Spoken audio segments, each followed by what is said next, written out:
Good day, everyone.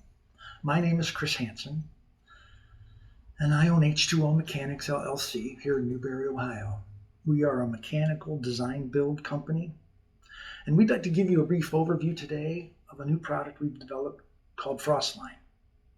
A FROSTLINE Spray Irrigation Tower is a component of a residential wastewater treatment system. And this allows you to spray treated effluent over a 60 to 90 foot circular area on your property, depending on the size of the house. Our challenge with this project was to build a spray irrigation tower that would operate fully automatic with no electricity, and that the tower would operate off of the effluent pump cycle. All of this while operating extremely low temperatures. We have successfully operated in minus 20 degrees, 20 degrees below zero. And we do this by utilizing geothermal heat from the earth. In our tower, we have a heat collector at the base. And that warms the tower, keeps the tower and the spray assembly somewhere in the arena between 40 and 50 degrees. We also, with our spray assembly, there's an independent spray assembly that travels from the lower part of the tower all the way to the top to spray. Now, when it's in spray mode, water is flowing inside the spray assembly as well as outside. So there's a barrier of moving water around the outside of the spray assembly. This is how we prohibit the formation of ice or any buildup, which is really important. The higher quality water today that's produced by residential wastewater treatment systems, when I say higher quality water, I mean there is no smell and the water is water white, so it's clear and no odor. This is what allows spray irrigation to be applied to individual residential properties. And with that, it eliminates mounds, it eliminates leach fields, filter beds. And while it's doing that, typically the property owner ends up with more usable property. The other point I'd like to mention is that this effort is as green gets when it comes to Mother Earth. We're using a tower to spray the treated effluent. Evaporation is doing a lot of the work. It's on your property, but what doesn't evaporate typically is treated and completed. The hydrologic cycle is completed in 10 inches of earth. And so what you're doing with that is that you're eliminating the possibility of raw sewage getting down into the aquifers and getting into our streams, rivers, ponds, and lakes. This whole effort was started to improve the quality of Lake Erie. They wanted to stop pollution getting to Lake Erie. All the Great Lakes, actually. So, talking about design and development, this was a 2-year effort. And we started selling systems in 2018. We have approximately 100 units installed in Geauga and neighboring counties. The system is patent pending. It also comes with a 2-year limited warranty. And the other point I'd like to mention is that it's the only technology that can be installed year-round. So it's the only system that installers can put a spray system in the middle of the winter. Now that's in the state of Ohio. I do not know about neighboring states, but in Ohio, you can install spray systems year-round. That's got to be good for equipment installers, and it's good for the consumers. Our goal in taking this project on was we wanted to make a contribution to the industry through our innovative design. And I believe we've done that. And I know we are more expensive than other irrigation spray towers.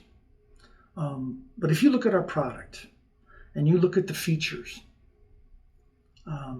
I believe that you will agree it's the only sensible choice. So thank you for listening. I'm going to be talking about some of the individual components here shortly. So thank you again, and I'll be right back. Okay, I'm back. Talking about the system.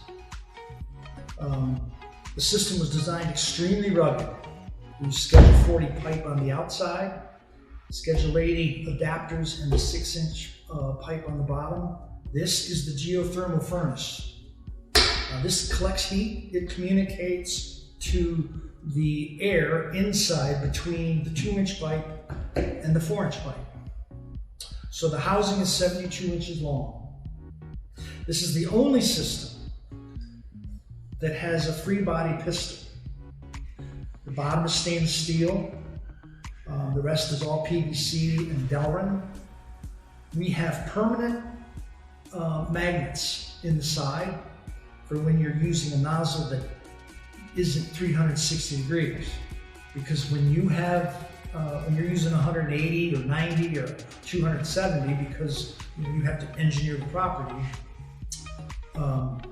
we have these runners on the inside of the, or on the outside of the 2-inch tube. And this is called magnetic railless locating system. So you simply put the magnet face in the tube. Tops of the tubes are marked with black permanent marker where the magnet rails are. You drop it in, and that magnetic attraction keeps the position of our nozzle always in the same place, so you're spraying always. You don't have to worry about, geez, is it going to get out of position? The nozzles are screw-on, so you can move this nozzle and position it wherever you want. There's O-rings inside to create the seal.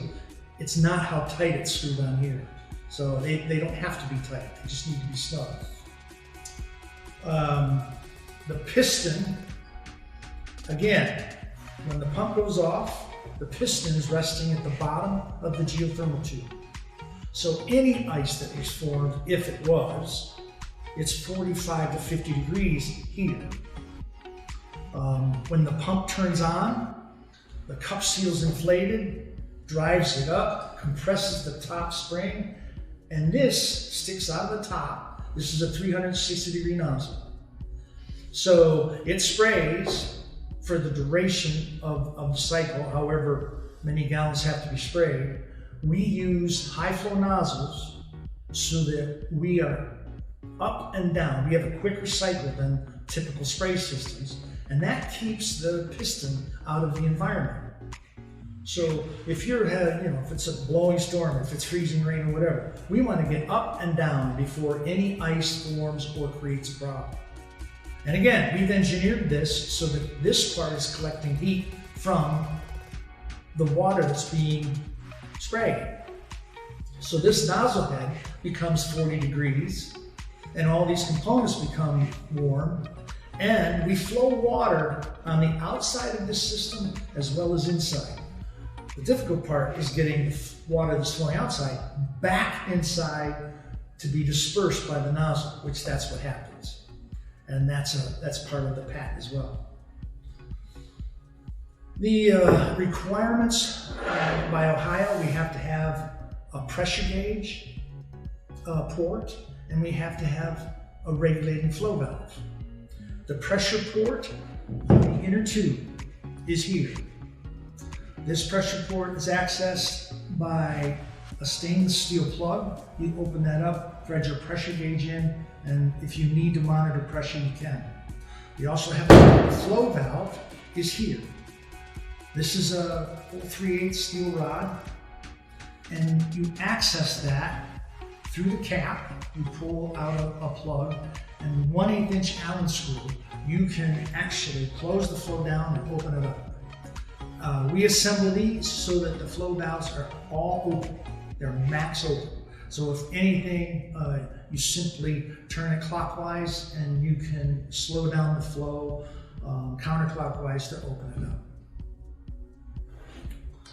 The top adapters and lower adapters, rugged PVC.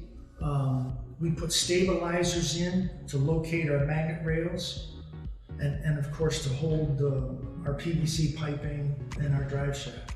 One other product I'd like to talk about, it's an accessory to the spray irrigation system, is what I call the drain back valve.